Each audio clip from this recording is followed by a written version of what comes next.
ಬೈಬಲಲ್ಲಿ ಸಹೋದರಿಗಳ ಹೆಸರು ಸುಮ್ಮನೆ ಬರೀಲಿಲ್ಲ. ಸುಮ್ಮನೆ ಬರೆಯೋದಕ್ಕಾಗತ್ತಾ? ಪವಿತ್ರಾತ್ಮನ ಒಂದು ಬರವಣಿಗೆಯಲ್ಲಿ ಇದು ಅನೇಕ ಅಭಿಷಕ್ತರು ಬರೆಯಲ್ಪಟ್ಟಂತ ದೇವರ ಸತ್ಯವೇದ ವಾಕ್ಯ. ಯಾಕೆ ಬರೆಯಲ್ಪಟ್ಟಿದೆ? ಅವರು ಮಾಡಿದ ತ್ಯಾಗ, ಅವರು ಮಾಡಿದ ಪ್ರಾರ್ಥನೆ, ಅವರು ಬೆಲೆ ತೆತ್ತಿ ಅವರು ದೇವರಿಗೋಸ್ಕರ ಅನೇಕ ವಿಧವಾದ ರೀತಿಯಲ್ಲಿ ಅವರು ಮಾಡಿದಂತ ತ್ಯಾಗಕ್ಕೆ ಇಲ್ಲಿ ಬೈಬಲ್ ಅಲ್ಲಿ ಅವರ ಹೆಸರುಗಳು ಬರೆಯಲ್ಪಟ್ಟಿದೆ. ಹಲ್ಲೆಲೂಯಾ. ದೆಬೋರನ ಸಹೋದರಿ. ಹಲ್ಲೆಲೂಯಾ. 5ನೇದಾಗಿ ದೆಬೋರ ಸಹೋದರಿ ಯಾರು? ಪಟ್ಟಣ ಹಾಳಾಗ್ತಾ ಇದೆ, ದೇಶ ಹಾಳಾಗ್ತಾ ಇದೆ, ಎಲ್ಲಾ ಸೇವಕರು ಮುಗಿದು ಹೋಗಿದ್ದಾರೆ. ಆ ದೇಶಕ್ಕೆ ಪ್ರವಾದನೆ ನುಡಿಬೇಕಾದ ಯಾರು ಇಲ್ಲ, ಯಾವ ಅಧಿಕಾರಿಗಳೆಲ್ಲ, ನ್ಯಾಯಾಧಿಪತಿ ಇಲ್ಲ, ಯಾರು ಇಲ್ಲದರ ಸಮಯದಲ್ಲಿ ನ್ಯಾಯಸ್ಥಾಪಕರಲ್ಲಿ ಅಲ್ಲಿ ದೇವರು ಆ ದೆಬೋರನ ಸಹೋದರಿನ ದೇವರು ಆರಿಸ್ಕೊಳ್ತಾ ಇದ್ದಾರೆ. ಹಲ್ಲೆಲೂಯಾ.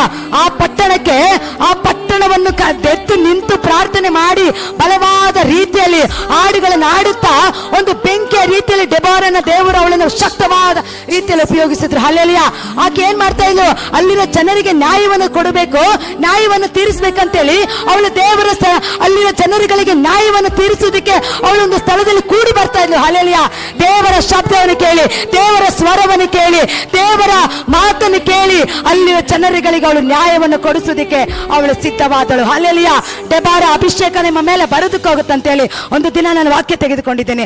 ಈ ರೀತಿಯಾದ ಸಹೋದರಿಗಳು ನೀವು ಆಗಬೇಕು. ತಿನ್ನೋದು, ಕುಡಿಯೋದು, ಮಲಗೋದು, ಸೋಂಬೇರಿಗಳ ತರ ಇರೋದು, ಮೇಕಪ್ ಮಾಡ್ಕೊಳ್ಳೋದು ಅದು ಅಲ್ಲ. ನಾವು ಪ್ರತಿಯೊಂದು ವಿಷಯದಲ್ಲೂ ಅಲಂಕಾರ, ಆತ್ಮಿಕವಾದ ರೀತಿಯಲ್ಲಿ ನಾವು ಅಲಂಕಾರ ಉಳ್ಳವರಾಗಿರ್ಬೇಕು. ಶಾರೀರಿಕವಾಗಿ ನಾವು ಮಾಡಬೇಕು ಇಲ್ಲ ಅಂತ ನಾನು ಹೇಳ್ತಾ ಇಲ್ಲ, ಅಧಿಕವಾಗಿ ಅಲ್ಲ, ಎಷ್ಟು ಬೇಕಷ್ಟು. ಹಲ್ಲೆಲೂಯಾ.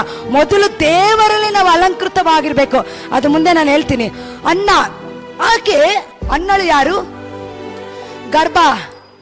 ಗರ್ಭವನ್ನು ಧರಿಸೋದಕ್ಕಾಗದಿರೋ ಸಮಯದಲ್ಲಿ ಪಿನ್ಯೇಲ ಅನ್ನಳನ್ನ ಅವಮಾನ ಪಡಿಸುವಾಗ, ನಿನಗೆ ಮಗು ಇಲ್ಲ ಅಂತ ಹೇಳುವ ಸಮಯದಲ್ಲಿ ಅವಳು ದೇವರ ಆಲಯದಲ್ಲಿ ಹೋಗಿ ಅವಳು ಕಣ್ಣೀರಿಂದ ಅವಳು ಪ್ರಾರ್ಥನೆ ಮಾಡೋದಕ್ಕೆ ಪ್ರಾರಂಭ ಮಾಡಿದ್ಲು.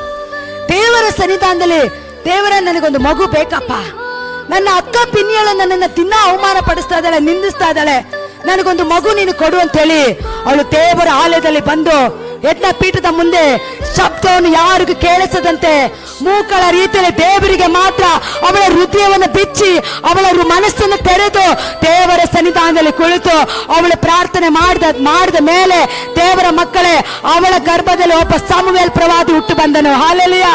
ನೋಡಿ ದೇವರ ಮಕ್ಕಳೇ, ಸಮುವೇಲ್ ಪ್ರವಾದಿ ದಾವೀದನನ್ನ, ಅನೇಕನ ಸೌಲನನ್ನ ಅಭಿಷೇಕ ಮಾಡತಕ್ಕಂತ ಒಂದು ಸಮುವೇಲ್ ಪ್ರವಾದಿ ಆಕೆ ಗರ್ಭದಲ್ಲಿ ಹುಟ್ಟಿ ಬಂದನು. ಹಲ್ಲೆಲೂಯಾ.